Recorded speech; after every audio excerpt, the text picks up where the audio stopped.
Hello. हाँ जी साथियों, आपका मेरे चैनल पर स्वागत है। तो आज मैं आपको हिंदी साहित्य के क्वेश्चन कराने जा रही हूँ। तो आप ये क्वेश्चन देखिए। हिंदी साहित्य जगत में मिश्रबंधु नाम से विख्यात लेखकों में शामिल है। तो ये एग्ज़ाम में आया हुआ है और ये राजस्थान के आरपीएससी के एग्ज़ाम में भी आता है। तो आप इसका करोगे गणेश, श्याम बिहारी और सुखदेव बिहारी मिश्र। तो आपको इसमें करना है, सबसे पहले गणेश आता है। तो आप ऐसे नाम याद रख सकते हो कि गणेश सबसे पहले, गणेश, श्याम और शुक। इस तरह से आप इसको याद कर सकते हो। तो इसकी और भी व्याख्या देखिए। मिश्रबंधु विनोद नामक इतिहास ग्रंथ की रचना की। इसके प्रथम 3 भाग का प्रकाशन 1913 में हुआ है और चौथे भाग का प्रकाशन 1934 में हुआ है। तो ये पूछा जाता है कि मिश्रबंधु विनोद के कितने भाग हैं। तो आप इसको 4 भाग हैं। चौथे भाग का सन कई बार पूछा जाता है 34 में, क्योंकि अलग से ही हुआ है। और मिश्रबंधु विनोद में मतलब 5000 कवियों का जीवन वृत्त वर्णित है। ये भी पूछा जाता है कि कितने कवियों का इसमें जीवन वर्णित है। 5000 कवियों का। मिश्रबंधु ने रीतिकाल को नाम क्या दिया। मैंने आपको आदिकाल का नामकरण पढ़ाया है। मिश्रबंधु ने नाम क्या दिया, तो इसका अलंकृत काल। मिश्रबंधु ने रीतिकाल को अलंकृत काल नाम दिया। आचार्य शुक्ल ने रीति ग्रंथों की प्रचुरता के कारण इसे रीतिकाल नाम दिया। और विश्वनाथ प्रसाद मिश्र ने श्रृंगार काल नाम दिया। और रमाशंकर शुक्ल रसाल ने कला काल नाम दिया था। सामान्यतः 17वीं शताब्दी के मध्य से 19वीं सदी के मध्य तक रीतिकाल की अवधि मानी जाती है। 200 वर्षों की अवधि रीतिकाल की मानी जाती है।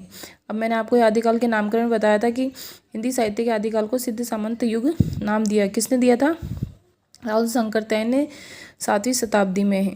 तो ये देखो कितने एग्जाम में पूछा गया है। मैंने आपको जो वीडियो पहले डाली थी उसमें ये दिया हुआ है, राहुल सिद्ध सामर्थ्य शंकरतैन। तो इस तरीके से आप याद कर सकते हो। इसमें ये देखती है, हिंदी साहित्य के आदिकाल को सिद्ध सामंत युग नाम राहुल शंकरतैन ने दिया है। इसका नामकरण देखिए आप। ये मैंने आपको पहले बताया था वीडियो में। चारण काल जॉर्ज गैसन दिया, बीज उपन काल महावीर प्रसाद द्विवेदी ने, वीर गाथा काल रामचंद्र शुक्ल ने और सिद्ध सामंत काल राहुल ने। संधि चारण काल आदिकाल दिया था हजारी प्रसाद द्विवेदी ने। अभी देखिए आप, हिंदी साहित्य और संवेदा का विकास किसकी रचना है। तो ये रामस्वरूप चतुर्वेदी की रचना है। ये एग्जाम में पूछा जाता है। हिंदी साहित्य इतिहास संबंधी प्रमुख ग्रंथ है। हिंदी साहित्य और संवेदना का विकास है रामस्वरूप चतुर्वेदी। और ये देखिए हिंदी साहित्य के इतिहास की समस्याएं, ये तो कभी पूछा नहीं गया। हिंदी भाषा का विकास, ये श्याम सुंदर का पूछा जाता है।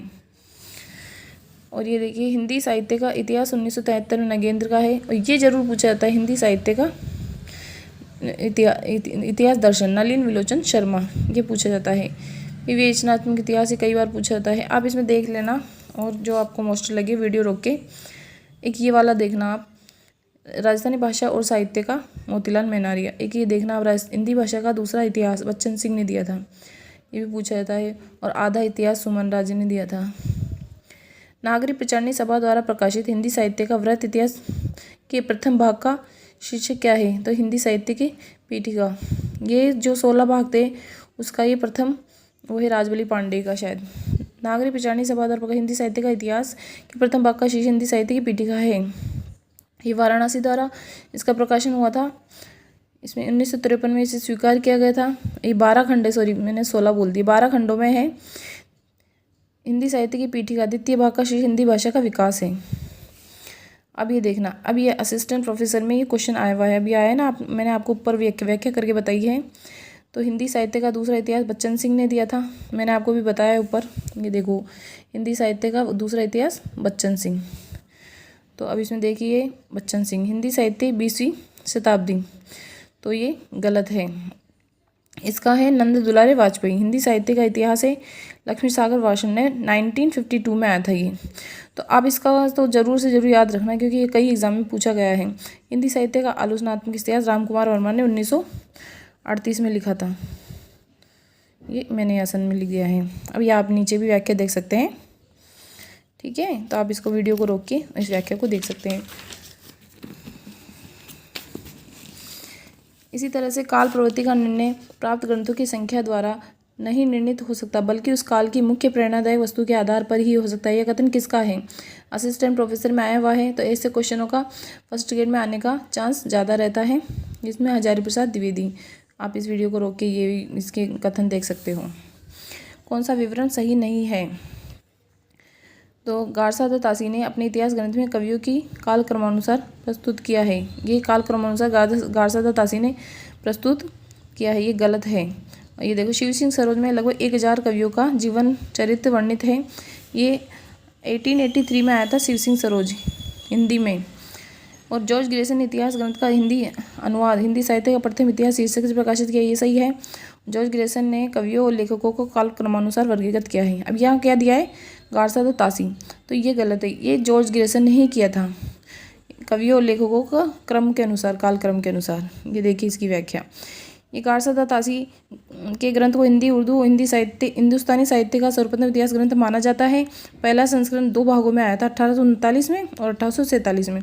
तो इनका भी पूछा जाता है, अभी फर्स्ट ग्रेड में पूछा गया था ये कि 1839 में कौन सा भाग आया था। और शिव सिंह सेंगुरी देखो 1883 में आया था, 1000 कवियों का जीवन चरित्र। इसी तरह से इतिहास का इतिवृत्तात्मक लेखन सबसे प्रथम मिश्रबंधुओं के विनोद में पाया जाता है। यह उक्ति किसकी है? तो अभी आप सोचिए किसकी हो सकती है? राम कुमार वर्मा की। ये देखो यहाँ व्याख्या देखो इसकी। इतिहास का इतिवृत्तात्मक लेखन सबसे पहले मिश्रबंधु विनोद में पाया जाता है। इसमें 5000 कवियों का वर्णन है। ये कथन राम कुमार वर्मा का है। ये देखो ये क्वेश्चन में पूछा जाता है, ये मिश्रबंधु विनोद को बड़ा भारी कविव्रत संग्रह किसने कहा है? रामचंद्र शुक्ल ने। और मिश्रबंधुओं में श्याम, शुक्ल, गणेश ये आएंगे परिश्रमी संकलनकर्ता, इनको कहा है आचार्य रामचंद्र शुक्ल ने। मिश्रबंधु विनोद के विषय में कौन सा विवरण सही है? अभी देखिए आप, इसमें अनेक कवि जो अज्ञात थे प्रकाश में लाए गए और उनके साहित्यिक महत्व का मूल्य आंका गया, ये सही है। इसके प्रथम 3 भाग सन 1900 विक्रम संवत में और चतुर्थ भाग 1991 में। तो ये भी सही है क्योंकि इसमें विक्रम संवत है और अपन ने देखा था उसमें 1938 ईस्वी। तो इसमें से आप 57 माइनस करेंगे तब 1900 विक्रम संवत है। चतुर्थ भाग साहित्य के वर्तमान काल से संबंधित है। इसके चारों भागों में लगभग 3000 कवियों का, ये देखो यहाँ पे गलत हो गई, मिस्टेक हो गई यहाँ पे कि 5000 कवियों का वर्णन है इसमें। ये देखो चारों भाग का 3000, ये गलत है। गणेश, श्याम, शुक ये सही है। मिश्रबंधु में 5000 कवियों का वर्णन है। ये देखो सन 1913 में आया था। चतुर्थ भाग का प्रकाशन 1991 में, मतलब सन 1934 में। तो ये देखो इसमें से 57 अपन माइनस करेंगे तो 1913 आ जाएगा। प्रथम 3 भागों का प्रकाशन 1913 है और उसका चौथे भाग का प्रकाशन 1934 में हुआ था। तो इसमें से अगर अपन को 1970 देख रखा है 1970 विक्रम संवत, तो इसमें से अपन को ईस्वी बनानी है तो 57 माइनस कर लेंगे तो 1913 आ जाएगा। हिंदुस्तानी को सर्वप्रथम हिंदी किस विद्वान ने कहा? जॉन गिलक्राइस्ट ने। हिंदी साहित्य का आलोचनात्मक इतिहास के लेखक कौन है? डॉक्टर राम कुमार वर्मा 1938। आप ये देखिए यहाँ व्याख्या दी हुई है राम कुमार वर्मा ने, मैंने आपको पीछे भी व्याख्या में बताया है। अब आप ये देखिए यहाँ पे हिंदी साहित्य के इतिहास दर्शन नलिनी लोचन शर्मा। हिंदी साहित्य 20वीं शताब्दी नंदुलारे वाजपेयी है। हिंदी साहित्य का वैज्ञानिक इतिहास 1965 में आया था गणपति चंद्र गुप्त का। और हिंदी साहित्य का इतिहास 1929, ये मोस्ट बुक है ये वाली, आचार्य रामचंद्र शुक्ल की। और हजारी प्रसाद द्विवेदी हिंदी साहित्य की भूमिका 1940, ये भी मोस्ट है। मैं इस्लाम के महत्व को भूल नहीं रहा हूँ, लेकिन जोर देकर कहना चाहता हूँ कि अगर इस्लाम ना आया होता तो भी मैं इस साहित्य का 12 आना वैसा ही होता जैसा आज है। हिंदी के भक्ति आंदोलन के संदर्भ में यह कथन किसका है? आचार्य हजारी प्रसाद द्विवेदी का। ये असिस्टेंट प्रोफेसर के एग्जाम में आया हुआ है। और ये देखिए राम कुमार वर्मा ने ये कहा है, मुसलमानों के बढ़ते हुए आतंक ने हिंदुओं के हृदय में भय की भावना उत्पन्न कर दी। तो आप इतना सा पढ़ोगे इसमें आपको याद आ जाएगा राम कुमार वर्मा ने। और ये रामचंद्र शुक्ल ने तो कहा है कि भक्ति को पराजित, असफल और निराश मनोवर्ती। ये आप 3 शब्द देख लें, पराजित, असफल, निराश मनोवर्ती आ जाए तो रामचंद्र शुक्ल ने। रीतिकाल को सर्वप्रथम श्रृंगार काल नाम रखने का सुझाव किसने दिया? तो ये विश्वनाथ प्रसाद मिश्र ने। मैंने आपको पहले ये क्वेश्चन बताए हुए हैं, देखो ये आए हुए हैं जो ही मैंने बताए हैं, मैंने कोई आपको आलतू फालतू क्वेश्चन नहीं बताए हैं। ये देखिए ये नामकरण है, आप इसको याद कर लेना।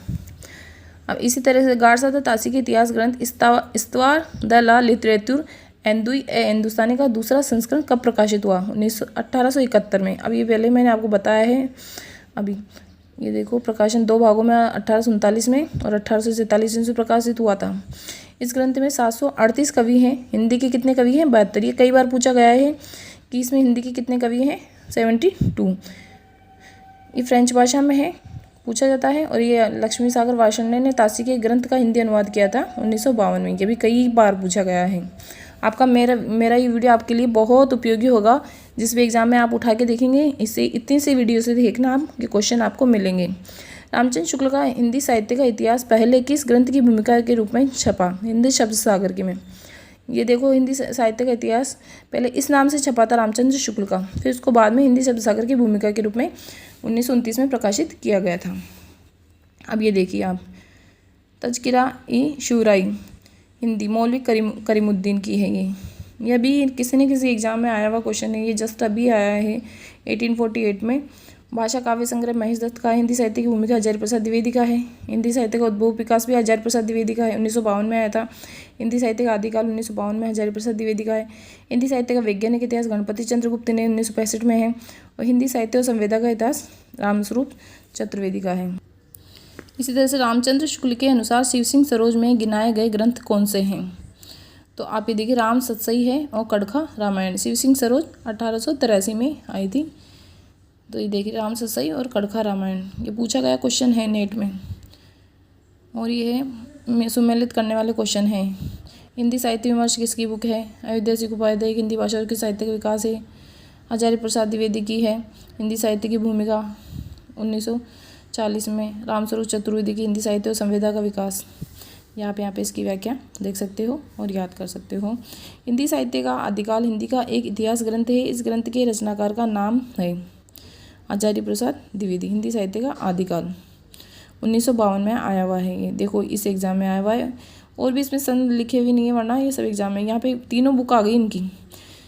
हिंदी साहित्य की भूमिका 1940 में और आचार्य रामचंद्र हिंदी साहित्य का इतिहास 1929 में लिखा है। ये देख लेना व्याख्या। और मैं ये क्वेश्चन और करा देती हूँ लास्ट में, ज़्यादा वीडियो लंबा हो जाएगा। राजस्थानी भाषा और साहित्य पुस्तक के लेखक हैं। अभी आपको मैंने बताया, आगे व्याख्या में ही आ चुका है, मोतीलाल मेनारिया है। ये देखिए, राजस्थानी भाषा और साहित्य के लेखक डॉक्टर मोतीलाल मेनारिया है। इनके द्वारा रचित एक अन्य साहित्य इतिहास ग्रंथ राजस्थानी पिंगल साहित्य भी है। जबकि हिंदी वीर काव्य 1945 के लेखक टिकम सिंह तोमर है। ये कई बार पूछा जाता है, हिंदी वीर काव्य किसका है? टिकम सिंह तोमर का। तो आज मैं आपको यहीं तक क्वेश्चन कराऊंगी। आपको वीडियो अच्छा लगा है तो आप इस चैनल को लाइक करें और चैनल को सब्सक्राइब करें। और ये क्वेश्चन सीरीज़ में आपको आगे भी लेकर आना चाहती हूँ। अगर आप इसको कमेंट में लिख के देंगे तो आप ज़रूर से ज़रूर कमेंट करिएगा और लिखिएगा कि ये सीरीज़ हमको अच्छी लगी है। धन्यवाद।